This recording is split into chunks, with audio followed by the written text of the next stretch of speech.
कहानी की शुरुआत कोरिया के एक गांव को दिखाते हुए होती है, जहां पर जायगू और सुयोंग नाम का एक मैरिड कपल रहता था, जिनकी कमाई का जरिया सिर्फ उनकी एक छोटी सी गैरेज थी। उनकी दुकान इतनी छोटी थी कि वहां से गुजरने वाले लोग उसे नोटिस ही नहीं कर पाते थे, जिस वजह से उनका बिजनेस बहुत ही कम चलता था और उन्हें पैसों की भी बहुत दिक्कत थी। जायगू की गरीबी के कारण उसकी वाइफ सुयोंग को उसके परिवार वाले बहुत ताना मारते थे। वो लोग जायगू को बिल्कुल भी पसंद नहीं करते थे, क्योंकि उसकी ये दुकान सुयोंग के पेरेंट्स की थी और जायगू ने उनको आज तक कभी भी किराया नहीं दिया था। उनकी गरीबी इतनी ज्यादा बढ़ गई थी कि अब सुयोंग को अपना परिवार चलाने के लिए गुड़िया बनाकर बेचनी पड़ रही थी। इसी बीच उनकी दुकान के पास कंस्ट्रक्शन का काम शुरू हो जाता है और कंस्ट्रक्शन कंपनी के बड़े बड़े ट्रक्स उनकी दुकान के ठीक सामने आकर खड़े होने लगते हैं, जिस वजह से उनकी दुकान छुप जाती है और आने वाले लोगों को बिल्कुल भी दिखाई नहीं देती, जिस वजह से उनका बचा कुचा बिजनेस भी खत्म हो जाता है। इस बात से परेशान होकर एक दिन जायगू कंस्ट्रक्शन साइट पर जाकर साइट के मैनेजर और उसकी वाइफ येरी से बात करने की कोशिश करता है, लेकिन यहाँ पर उसकी ट्रक ड्राइवर से लड़ाई हो जाती है, जिससे वो गलती से मैनेजर की बेटी को गिरा देता है। अब इस बात से नाराज होकर वो लोग उसे उठाकर पुलिस स्टेशन पहुंचा देते हैं, जहाँ पर एक ऑफिसर उससे कहता है कि उसकी शॉप ठीक नहीं चलती तो उसे किसी और को इसका जिम्मेदार नहीं ठहराना चाहिए। तभी एक ऑफिसर आकर कहता है कि वो दुकान जायगू के ससुर की है और वो उस दुकान को बेचना चाहते हैं, जिसके बाद पुलिस उसे लास्ट वार्निंग देकर छोड़ देते हैं। फिर घर लौटते वक्त रास्ते में उसे एक आदमी परेशान दिखाई देता है। दरअसल उसका ट्रक खराब हो चुका था और वो उसे कबाड़ी के पास बेचना चाहता था।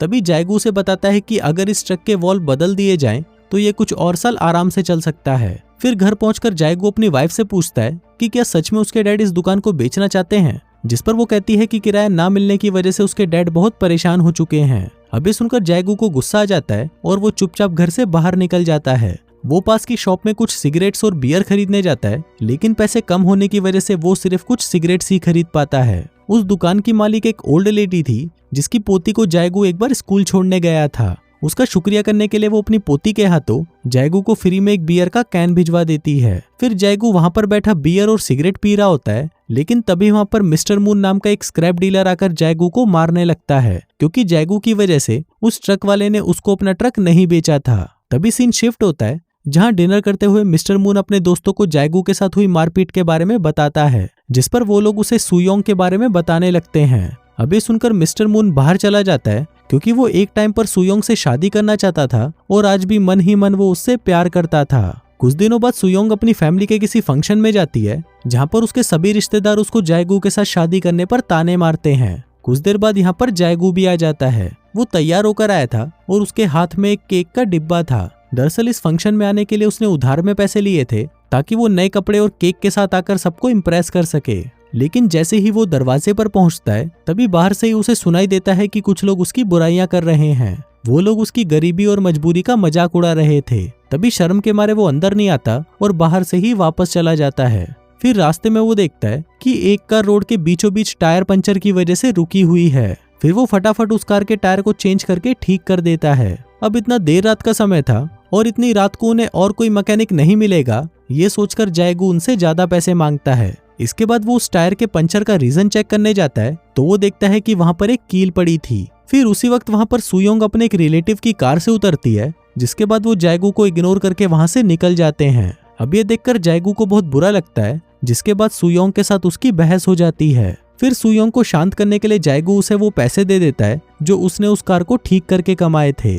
उस रात जब वो दोनों साथ में सो रहे थे, तो जायगू को नींद नहीं आती, क्योंकि उसे बार बार अपनी बेइज्जती याद आ रही थी। इसलिए वो बाहर रोड पर निकल जाता है और कुछ कीलों को एक साथ हर जगह पर बिखेर देता है। उसका ये प्लान काम कर जाता है और अगले दिन उसके पास एक कस्टमर टायर का पंचर लगवाने आता है, जिसके बाद जायगू उस आदमी से पहले से भी ज्यादा पैसे मांगता है। फिर कई घंटे बीत जाने के बाद जब कोई ग्राहक नहीं आता, तो जायगू को चिंता होने लगती है और वो वापस से रोड पर कीले चेक करने जाता है, जहाँ उसे पता चलता है कि जब उस रास्ते से बड़े बड़े ट्रक निकलते हैं तो उनके टायर से टकराकर वो कीलें खिसक जाती हैं और ट्रक के भारी टायर्स पर उन कीलों का कोई असर नहीं होता। पर इसके बावजूद भी जायगू हार नहीं मानता। वो देर रात तक बैठकर पहले से भी ज्यादा नुकीली कीलें बनाता है और दोबारा से रोड पर फैला देता है। लेकिन इस बार ये काम करते हुए उसे सुयोंग देख लेती है और ये सब देखकर रोने लगती है, क्योंकि उसे लगता है कि ऐसा करने से किसी का एक्सीडेंट भी हो सकता है और पुलिस को पता चलने पर उन्हें अरेस्ट भी किया जा सकता है। लेकिन जायगू उसे समझाता है कि यहाँ पर सभी लोग रिश्वतखोर हैं, इसलिए उन्हें डरने की कोई जरूरत नहीं है। और यहाँ पर आने वाले सभी लोग अमीर टूरिस्ट होते हैं, इसलिए उन्हें धोखा देना कोई गलत काम नहीं, जिस पर सुयोंग मान जाती है। अब ऐसे ही कुछ दिन बीत जाते हैं और ये सब करके जाएगू अच्छा पैसा कमाने लगता है। फिर एक दिन जाएगू के पास कंस्ट्रक्शन साइट की मैनेजर की वाइफ अपनी कार का पंचर लगवाने आती है और जाएगू पंचर लगा देता है। इसी बीच सुयोंग कस्टमर को खुश करने के लिए उसके पास बैठकर चाय पूछने लगती है। ईरी को उसकी ये हालत देखकर उस पर तरस आने लगता है और उससे वो एक गुड़िया की कीमत पूछती है, जिसके बाद वो उसे उसके 2 गुने पैसे देती है। लेकिन सुयोंग को लगता है कि उसे वो पैसे भीख में मिल रहे हैं, इसलिए वो जाएगू को उसकी कार का टायर ठीक करने के बदले उससे पैसे लेने से मना कर देती है। इसके बाद रात हो जाती है और वो दोनों फिर से कीलो को सड़क पर फैलाने के लिए निकल जाते हैं। फिर सुयोंग जाएगू से कहती है, हम यहाँ पर रोज रोज कीले रखने आते हैं, तो क्यों ना हम कीलो को यहीं पर ही परमानेंट फिक्स कर दें। फिर ऐसे ही एक दिन जब वो दोनों रात में कीले बिछा रहे होते हैं तो वहां से कुछ पुलिस वाले गुजरते हैं और वो उनसे पूछते हैं कि वो लोग इतनी रात को यहाँ पर क्या कर रहे हैं, जिस पर वो दोनों पुलिस वालों से कहते हैं कि ये हमारा पर्सनल मैटर है। अगली सुबह ये दोनों थोड़ा परेशान दिखाई देते हैं क्योंकि काफी देर से उनके पास कोई कस्टमर नहीं आया था। तभी सुयोंग गुड़िया को बेचकर कमाए हुए पैसे निकालती है, जिसको लेकर जाएगू उस स्टोर पर जाता है और अपना पिछले का सारा उधार क्लियर करके बियर खरीदता है। वहीं सुयोंग भी पहली बार सैलून में जाकर अपने बाल बनवाती है। फिर जब बियर शॉप का ओनर मिस्टर मून को बताता है कि जाएगू ने अपना सारा उधार एक ही बार में क्लियर कर दिया है, तो मिस्टर मून को उन पर शक होने लगता है। रात को जाएगू और सुयोंग फिर से रोड पर जाते हैं और ड्रिल मशीन से गड्ढा करके कीलो को वहीं पर ही फिक्स करने की कोशिश करते हैं। उधर यीरी को ये पता चलता है कि उसकी बेटी को किसी ने किडनैप कर लिया है। उधर जब पुलिस उससे पूछती है कि उसे किसी इंसान पर शक है, तो अचानक उसकी नजर सुयोंग की खरीदी हुई गुड़िया पर पड़ती है। वो उस गुड़िया को फेंक देती है और उसी पर किडनैपिंग का केस लगा देती है। लेकिन पुलिस को लगता है कि उनके पास जाएगू और सुयोंग को अरेस्ट करने के लिए कोई सबूत नहीं है। इसी बीच एक पुलिस वाला उसको कहता है कि उसने उन दोनों को देर रात तक सड़क पर अजीब हरकतें करते देखा था। फिर अगले कुछ घंटों में पुलिस जाएगू को शक के बिना पर अरेस्ट कर लेती है, जहाँ पर सुयोंग उन्हें रोते हुए कहती है कि हमने कोई किडनैपिंग नहीं की। इसके बाद जाएगू से पुलिस स्टेशन पर पूछताछ की जाती है और दूसरी तरफ कुछ पुलिस वाले उसकी दुकान पर तलाशी लेने जाते हैं। वहीं सुयोंग के डैड को दुकान का मालिक होने पर बुलाया जाता है, लेकिन वो अपनी बेटी और दामाद को सपोर्ट करने की बजाय अपनी बेटी की ही इंसल्ट करता है कि उसने जाएगू जैसे आदमी को चुनकर अपनी जिंदगी खराब कर ली है। अब काफी जांच पड़ताल के बावजूद भी पुलिस को उनके खिलाफ कोई भी सबूत नहीं मिलता, इसलिए वो जल्दी ही जाएगू को छोड़ देते हैं। जिसके बाद एक पुलिस ऑफिसर उनसे माफी मांगते हुए उन्हें घर भी छोड़ने जाता है। अगले दिन जाएगू फिर से अपना औजार तैयार करता है क्योंकि उसके यहाँ पर ना होने की वजह से उनका काफी नुकसान हुआ था। फिर उसे परेशान देखकर सुयोंग कहती है कि चिंता की कोई बात नहीं है, जल्दी ही सब कुछ ठीक हो जाएगा। वहीं दूसरी तरफ मिस्टर मून पुलिस वालों के साथ बैठा हुआ बात करता है कि जरूर जाएगू कुछ छुपा रहा है, लेकिन पुलिस बिना सबूत के उसका कुछ नहीं कर सकती थी, इसलिए वो पुलिस को उनकी दुकान पर नजर रखने के लिए कहता है। फिर रात को सुयोंग रोड पर कीले ठोकने के लिए जाती है, लेकिन तभी मिस्टर मून उसे देख लेता है और फिर जैसे ही वो वहां से चली जाती है तो मिस्टर मून रोड पर आता है और वहां पर लगी कीलों को देखकर सब कुछ समझ जाता है। जिसके बाद वो सुयोंग और जाएगू को ब्लैकमेल करने के बारे में सोचने लगता है। इसी बीच जाएगू काफी पैसा कमा लेता है और जी खोलकर खर्च करता है। एक दिन एक बूढ़े कपल की गाड़ी सड़क पर लगी कील की वजह से पंचर हो जाती है और वो रिपेयर कराते हुए जाएगू से डिस्काउंट मांगते हैं क्योंकि उन्हें जल्दी ही हॉस्पिटल में जाना था, लेकिन जाएगू फिर भी उनसे एक्स्ट्रा पैसे मांगता है। इसके बाद सुयोंग ग्रोसरी स्टोर जाती है जहाँ पर उसे मिस्टर मुन मिलता है और उसे कहता है कि मुझे तुम्हारी कील वाली चाल के बारे में पता चल चुका है और अगर तुम चाहती हो कि मैं इस राज को राज ही रखूं तो इसके बदले में तुम्हें अकेले में मुझसे मिलने आना होगा। फिर उस रात दोनों में से किसी को नींद नहीं आती। जाएगू को ये महसूस हो रहा था कि उसने बूढ़े लोगों से ज्यादा पैसे लेकर सही नहीं किया और वो दुखी हो जाता है। उधर सुयोंग इस बात को लेकर परेशान थी कि मिस्टर मुन ने उसे अकेले में मिलने के लिए कहा था, जिसका मतलब था कि वो उसके साथ कुछ करने वाला है। अब ये सोचते सोचते सुयोंग अपने हस्बैंड से पूछती है कि अगर किसी को भी हमारे इस घोटाले के बारे में पता चला तो हम क्या करेंगे, जिस पर वो कहते हैं कि हम उस इंसान के पुलिस स्टेशन तक पहुंचने से पहले ही ये काम करना हमेशा के लिए छोड़ देंगे। फिर अगले दिन बहुत सोच विचार के बाद सुयोंग मिस्टर मुन से अकेले में मिलने जाती है और अपने घोटाले को राज रखने के लिए उसे मिस्टर मुन के साथ इंटीमेट होना पड़ता है। इसके बाद मिस्टर मुन पुलिस को कहता है कि उसे जाएगू की दुकान पर नजर रखनी चाहिए। उधर मिस्टर मुन के साथ इंटीमेट होने के बाद सुयोंग अपने आप से ही नफरत करने लगती है। वो खुद को बुरा भला कहती है कि तभी रास्ते में उसे कुछ पुराने दोस्त मिलते हैं और उसे अपने साथ शॉपिंग पर चलने के लिए पूछते हैं। अब वो अपना माइंड डाइवर्ट करने के लिए उनके साथ चली जाती है। जिसके बाद जब वो देर रात वापस अपने घर लौटती है तो जाएगू उसको देखकर चौंक जाता है क्योंकि वो एक न्यू हेयर कट करवाकर और ढेर सारे कपड़े लेकर आई थी। जायगू कहता है कि मैंने तुम्हारे लिए खाना बना कर रखा है, लेकिन वो उसकी बात इग्नोर करके नहाने चली जाती है और मिस्टर मुन वाली बात को याद करके रोते रोते सो जाती है। कुछ दिन बाद जायगू को अपनी शॉप के पास एक कार का एक्सीडेंट हुआ दिखता है।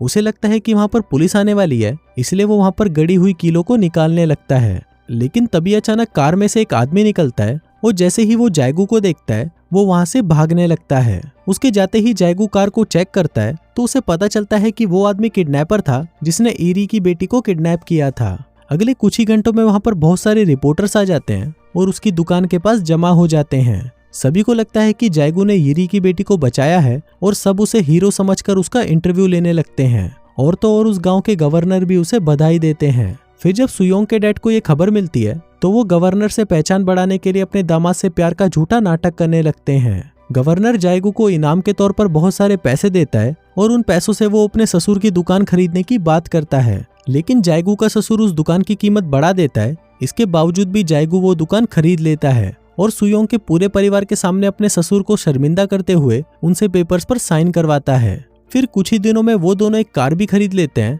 लेकिन तब भी वो अपने खर्चे रोकते नहीं। अब जब सभी लोगों को उन पर भरोसा हो गया था, इसके बाद भी वो लोग रोड पर कीले ठोकने के साथ साथ अपना बिजनेस जारी रखते हैं। जिसके बाद वो अपनी दुकान पर इलेक्ट्रिक साइन लगवाते हैं, फैंसी कपड़े खरीदते हैं और महंगे महंगे रेस्टोरेंट में जाकर डिनर भी करते हैं, जहां बैठकर वो लोग अपने शहर छोड़कर दूसरे शहर जाने की बात करते हैं। वहीं जायगू का कार रिपेयर बिजनेस अब और भी अच्छा चलने लगा था और मिस्टर मून के पास कस्टमर कम होने लगे थे, जिस वजह से वो अभी भी सुयोंग को ब्लैकमेल करने के लिए अपने पास बुलाता है, लेकिन सुयोंग उसके सभी कॉल्स को इग्नोर कर देती है। जिसके बाद से ही एक अनजान कार जायगू का पीछा करना शुरू कर देती है। फिर एक दिन जायगू एक दुकान के बाहर बैठा बियर पी रहा होता है कि तभी अचानक उसे एक पुलिस वाले की आवाज सुनाई देती है, जिसका पीछा करते हुए वो एक हॉस्पिटल पहुंचता है, जहां उसे पता चलता है कि उसकी लगाई हुई कीलों की वजह से एक और ड्राइवर का एक्सीडेंट हुआ था। फिर जायगू हॉस्पिटल से बाहर आकर अपने किए पर शर्मिंदा होता है। तभी मिस्टर मुन उसे ढूंढता हुआ वहां पर आता है और उसे बताता है कि इससे पहले कि मैं सभी को बता दूं कि ये सब तुम्हारी वजह से हुआ है, तुम्हें यहाँ से चले जाना चाहिए। अब परेशान जायगू अपनी कार में रोता हुआ सोचता है कि ये सब मिस्टर मुन को पता कैसे चला।